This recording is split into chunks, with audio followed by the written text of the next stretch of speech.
para pembelajar ekonomi dimanapun teman-teman berada.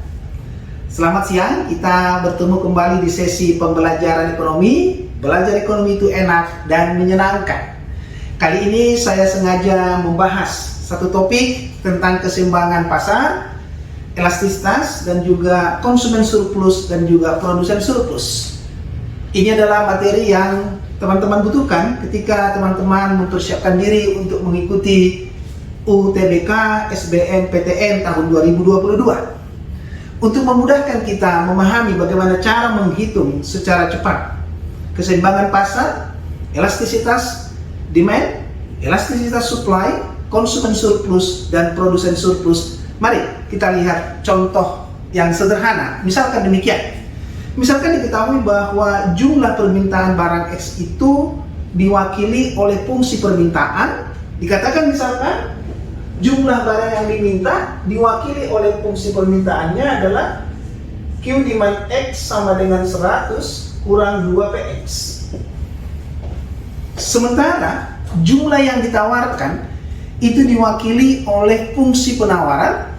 Misalkan kita katakan fungsi penawarannya adalah Q supply X sama dengan minus 40 ditambah dengan 5PX. Ini fungsi yang pertama mewakili jumlah yang diminta. Fungsi yang kedua itu mewakili jumlah yang ditawarkan. Sering disebut juga dengan fungsi permintaan, ini fungsi penawaran.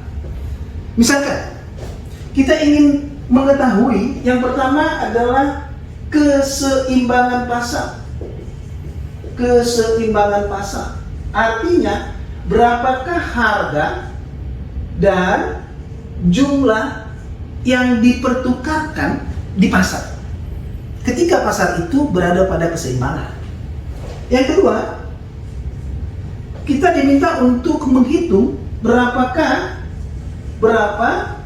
elastisitas demand dan elastisitas supply pada saat keseimbangan. Yang ketiga, kita diminta juga untuk menghitung berapa konsumen surplus dan produsen surplus pada saat keseimbangan. Ayo, mari kita lihat bagaimana cara menghitung keseimbangan pasar, nanti elastisitas dan juga konsumen surplus dan produsen surplus. Baik, mari saya mulai dengan menghitung keseimbangan pasarnya dulu. Kita sudah tahu bahwa pasar dikatakan seimbang ketika jumlah yang diminta itu sama dengan jumlah yang ditawarkan. Mari saya tuliskan. Keseimbangan pasar, keseimbangan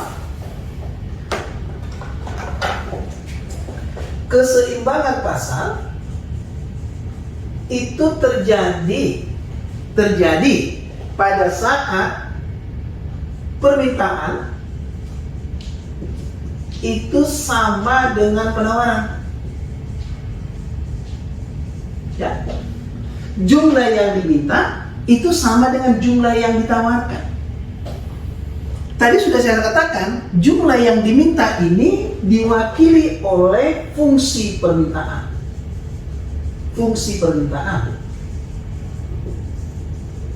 Sementara jumlah yang ditawarkan itu diwakili oleh fungsi penawaran.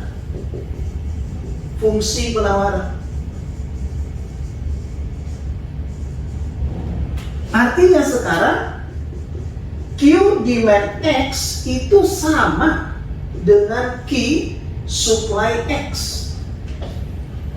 Kalau kita sudah diketahui fungsi permintaan barang X itu tadi adalah 100 dikurang 2PX, itu akan sama dengan fungsi supply tadi diwakili oleh minus 40 ditambah dengan 5PX.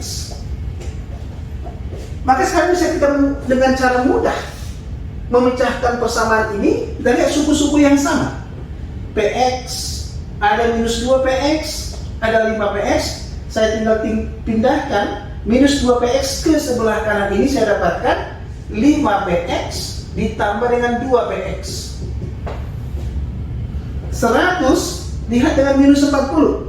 Saya tinggal pindahkan ini ke kiri menjadi 100 ditambah dengan 40. Maka sekarang saya bisa dapatkan 7px itu sama dengan 140. Dari sini sekarang saya mudah untuk menghitung.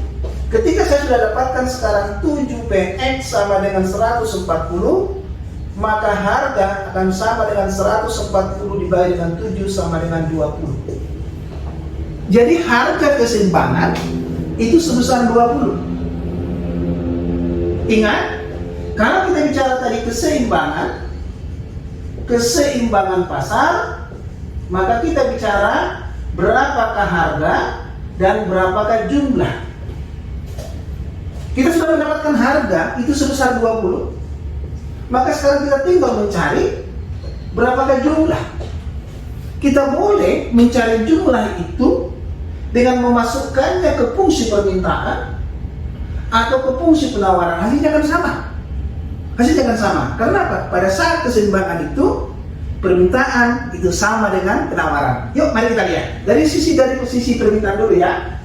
Q demand X sama dengan tadi sudah kita dapatkan fungsinya 100 dikurang 2px akan sama dengan 100 dikurang 2 kali 20. Ini akan sama dengan 100 dikurang 40 sama dengan 60. Maka jumlah yang diminta pada saat keseimbangan sebesar 60. Yuk mari kita lihat dari sisi penawarannya. Fungsi supply itu tadi adalah minus 40 tambah dengan 5px. Kita sudah mendapatkan harga keseimbangan adalah 20. Maka boleh saya hitung sekarang. Minus 40 ditambah 5 kali 20 itu adalah 40 ditambah dengan 100. Minus 40 ditambah dengan 100 adalah 60. Lihat.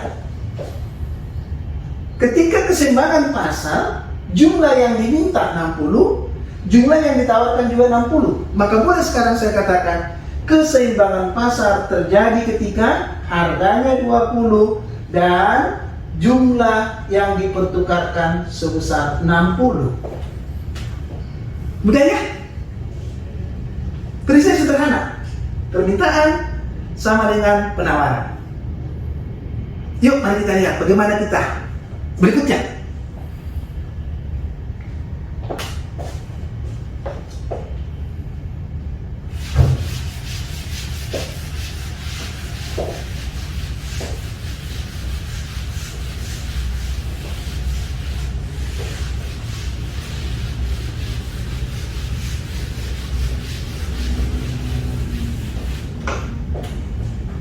Pertanyaan yang kedua tadi adalah pertanyaan tentang elastisitas demand dan juga elastisitas supply. Pertanyaannya adalah tadi berapa elastisitas demand pada saat keseimbangan pasar. Secara teori kita sudah tahu bahwa elastisitas demand itu adalah persentase perubahan jumlah yang diminta dibagi dengan persentase perubahan harga. Kalau kita katakan elastisitas harga barang tersebut, atau secara matematika ini bisa dinyatakan sederhana menjadi persentase perubahan jumlah yang itu adalah persentase perubahan Q dibagi dengan persentase perubahan P. Artinya berapa persen jumlah barang yang diminta itu berubah disebabkan oleh berapa persen harga itu berubah. Sebagai contoh misalkan, kalau kita katakan ketika harga barang itu berubah 10%, jumlah yang diminta itu berubah 5%, maka saya katakan elastisitasnya adalah 5% dibagi 10% adalah 0,5. Artinya apa? Setiap ada kenaikan harga sebesar 10% akan menyebabkan jumlah yang diminta turun sebesar 5%. Namun pada pertanyaan tadi adalah ini ketahui fungsi. Ada fungsi permintaan. Maka jika ada fungsi permintaan,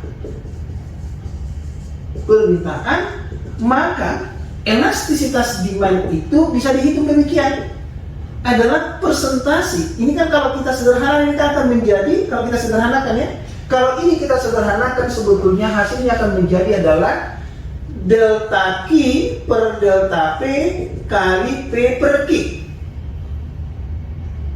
Ini sebetulnya delta Q per delta P ini, kalau ini adalah kita hitung secara matematika pakai parsial, ini akan menjadi turunan pertama. Ini adalah turunan pertama Q terhadap P dikalikan dengan P Q. P dan Q di mana? P dan Q yang ditanyakan. Kalau ditanyakan pada saat keseimbangan, berarti adalah harga pada saat keseimbangan, jumlah pada saat keseimbangan. Maka sekarang ketika kita mengetahui bahwa Q adalah 100 dikurang 2PX, maka kan secara mudah kita bisa situ. Berapa sih sebetulnya turunan pertama Q terhadap P? Diturunkan ya. Maka sekarang kita dapatkan turunan pertama Q terhadap P itu akan sama dengan ini 0, minus 2, ini 1, turun ke 1 itu jadi minus 2 kali 1, kali PX pangkatnya 1 dikurang 1 ya. 1 dikurang 1 ya, jadi 0.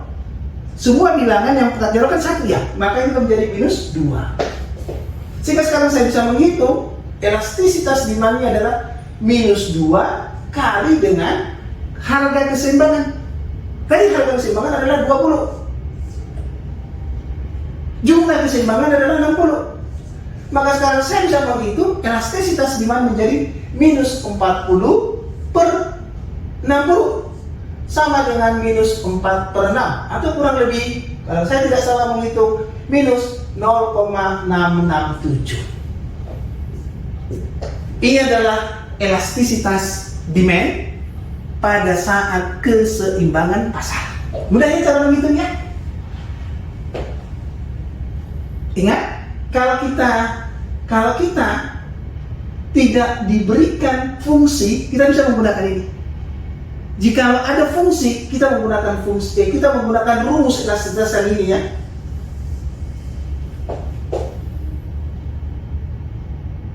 Baik, ini kita lanjut lagi dengan bagaimana cara menghitung elastisitas penawaran.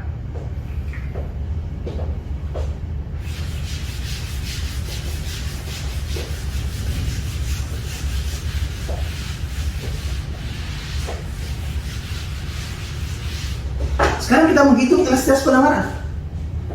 Pertanyaannya tadi adalah berapa elastisitas supply pada saat keseimbangan pasar? Itu pertanyaannya. Sekali lagi saya jelaskan, elastisitas supply itu adalah persentase perubahan jumlah yang ditawarkan dibagi dengan persentase perubahan harga barang yang ditawarkan. Secara rumus ini saya bisa menyatakan adalah persentase perubahan jumlah yang ditawarkan ya dibagi dengan persentase perubahan harga. Kalau ini lebih saya serahkan lagi, ini akan menjadi delta QS dibagi dengan delta P, saya kali dengan P per Q.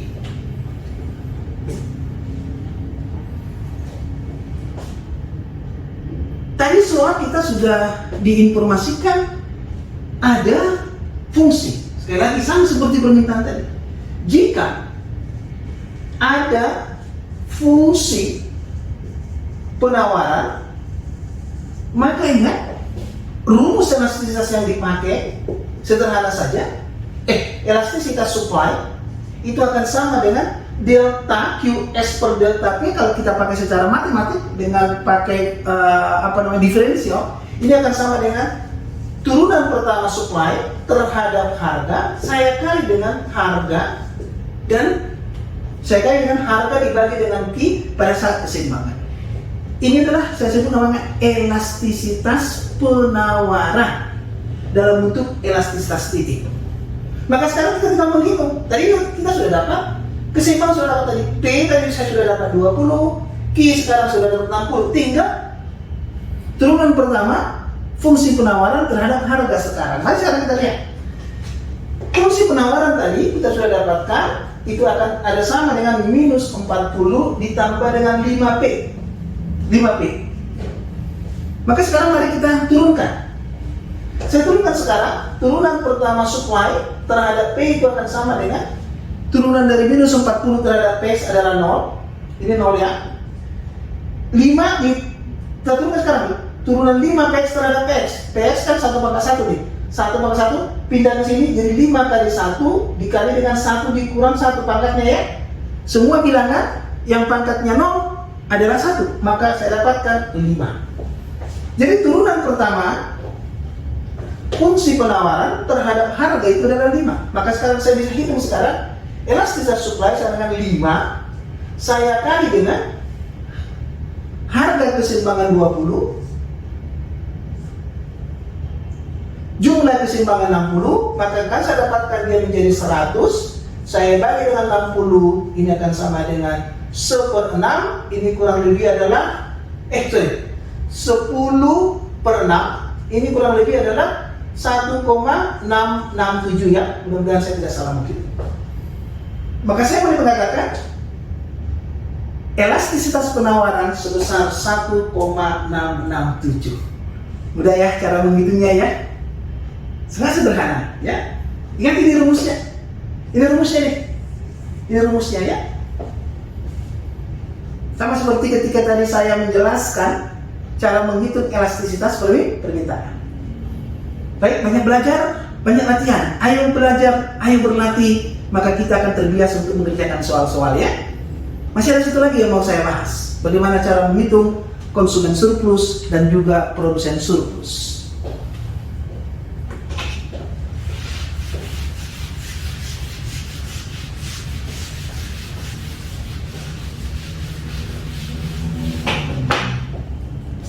Bagian yang ketiga yang akan saya jelaskan itu adalah cara menghitung konsumen surplus dan juga produsen surplus. Pertanyaannya demikian. Berapa konsumen surplus dan produsen surplus pada saat keseimbangan? Pada saat keseimbangan. Teman-teman pembelajar ekonomi, saya jelaskan sedikit bagaimana tahapan-tahapan untuk mudah menghitung konsumen surplus dan juga produsen surplus. Jikalau kita diketahui fungsi permintaan dan juga fungsi penawaran. Tahap yang pertama adalah kita gambarkan keseimbangan pasar. Jadi tahap yang pertama caranya ya. Caranya adalah yang pertama gambarkan keseimbangan pasar. Yuk, mari kita gambar. Kita gambar sekarang. Ini adalah QX, ini adalah PX. Kita mulai sekarang dengan menggambar fungsi permintaannya dulu. Kurva permintaannya dulu. Diketahui bahwa fungsi permintaannya tadi adalah 100 dikurang 2PX. Bagaimana cara menggambarnya? Cara menggambarkan hak kita hanya perlu 2 titik. Mudah saja. Cari titik yang pertama, ketika harga 0 berapa Q? Ketika harga 0 berapa P? Gitu saja cara mudahnya. Maka sekarang saya mencari ketika harganya sama dengan 0, berapakah demand-nya? Tinggal masuk di sini. Berarti berapa? 100 dikurangi 2 kali 0 sama dengan 100 dikurangi 0 adalah 100. Maka ketika harga 0, saya katakan jumlah adalah 100. Saya sekarang mau menggambarkan yang kedua,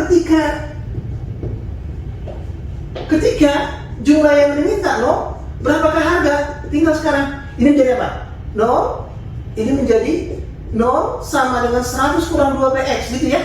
Ini kan menjadi 0 sama dengan 100 dikurang 2px. Maka saya bisa dapatkan sekarang berapa? 2px sama dengan 100, px-nya sama dengan 50. Jadi ketika jumlah yang diminta harganya sebesar 50. Saya gambarkan sini 50. Nih, sekarang sudah bisa mendapat. Ini namanya sekarang kurva permintaan. Gitu ya, begitu cara menggambar. Dengan prinsip yang sama kita bisa menggambar penawaran. Yuk mari kita lihat. Supply tadi sudah dikatakan adalah minus 40 ditambah 5px. Sama sekarang. Ketika harganya berapakah supply-nya? Ini menjadi 0 ya, minus 40 ditambah 5 kali 0 menjadi minus 40 ya. Jadi dia minus 40. Harganya jumlah yang ditawarkan minus 40. Maka saya gambarkan sini sisi yang positif, di sini sisi yang negatif. Saya bisa gambarkan sekarang sini katakanlah ini minus 40. Saya sudah dapat satu titik. Tinggal saya sekarang menggambarkan titik yang kedua. Ketika jumlahnya 0, berapakah harganya? Nih, kita masukkan di sini. 0 sama dengan minus 40 ditambah dengan 5px gitu ya. Maka sekarang 5px itu akan sama dengan 40. Sehingga saya bagi sekarang px sama dengan 40. Saya bagi dengan 5 sama dengan 8. Sama dengan 8 ya. Maka saya akan ke 8. Ini misalkan 8. 8. Saya sudah dapat titik yang kedua. Maka sekarang saya tinggal menghubungkan kedua titik ini.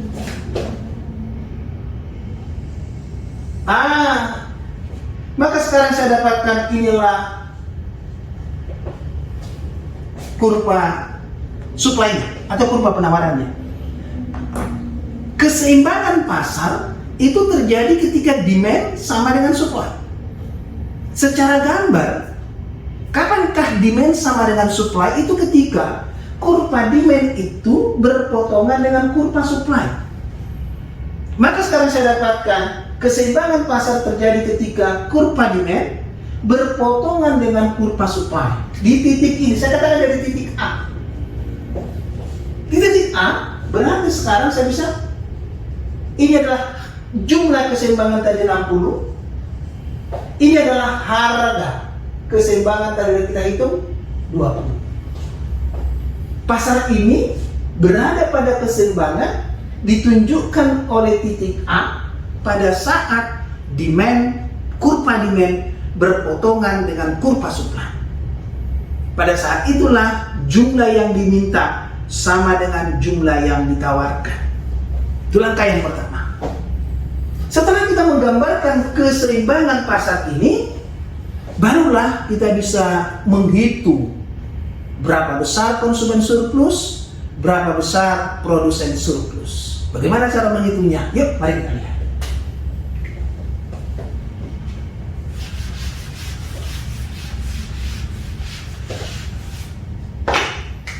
Langkah yang kedua sekarang, mari kita menghitung besar konsumen surplus ya. Besar konsumen surplus.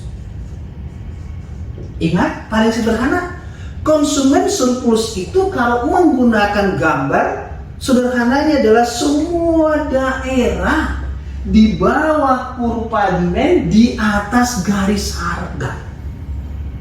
Di atas garis harga.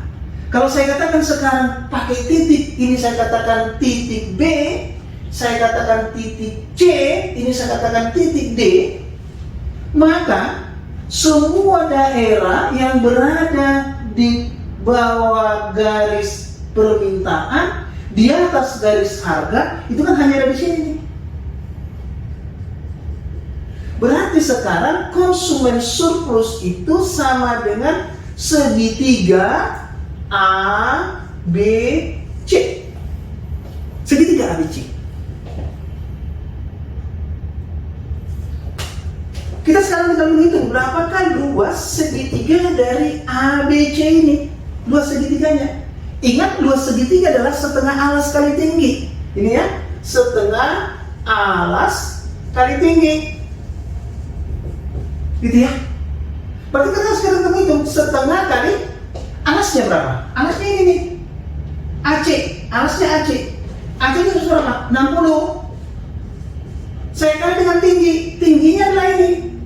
BC, tinggi BC ya.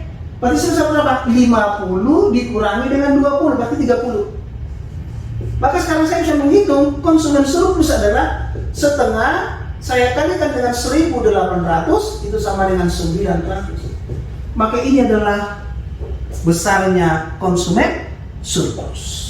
Mudah ya cara menghitungnya ya.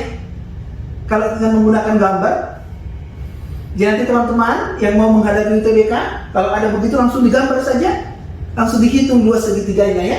Nah, yang ketiga, kalau ditanyakan berapakah besar produsen surplus, berapakah besar produsen surplus, maka sekarang kita cek produsen surplus itu dengan menggunakan pendekatan grafis itu ada demikian. Semua daerah yang di atas kurva supply ya di atas ini nih, berarti semua daerah di atas ini nih, di atas ini tetap di bawah harga nih, berarti di bawah sini semua ya. Kalau saya panjangin di sebelah sini, maka di mana dia berada? Dia berada di sini, dia berada di sini nih. Berarti apa? Segitiga A C D ya, segitiga A C D. Maka sekarang saya katakan produsen surplus itu akan sama dengan segitiga A C D. Saya sekarang kita menghitung setengah alasnya berapa? Alasnya adalah AC. Alasnya ada AC adalah 60. Saya kali dengan tinggi nih CD, berarti 20 dikurang 8 ya, 12. Ini 12, maka saya kali 12. Maka kan saya dapatkan dia akan sama dengan setengah kali 720 akan sama dengan 360. Jadi saya sekarang bisa menyatakan konsumen surplus ini akan sama dengan 900, produsen surplus ini akan sama dengan 360. Begitu cara menghitungnya. Mudah ya? Mudah-mudahan teman-teman belajar ekonomi dimanapun teman-teman berada saat ini, belajar ekonomi itu enak dan menyenangkan. Lihatlah betapa menyenangkan belajar ekonomi. Bagaimana saya telah menjelaskan keseimbangan pasar, elastisitas, konsumen surplus, dan juga produsen surplus. Terima kasih atas perhatiannya. Terima kasih telah setia mengikuti pembelajaran ekonomi. Belajar ekonomi itu enak dan menyenangkan. Jikalau ada hal-hal yang teman-teman ingin tanyakan terkait dengan ekonomi, baik itu ekonomi mikro maupun ekonomi makro, jangan segan-segan komen, berikan komen di link YouTube kita ini. Baik, sampai ketemu di topik-topik berikutnya. Belajar ekonomi itu enak dan menyenangkan. Terima kasih.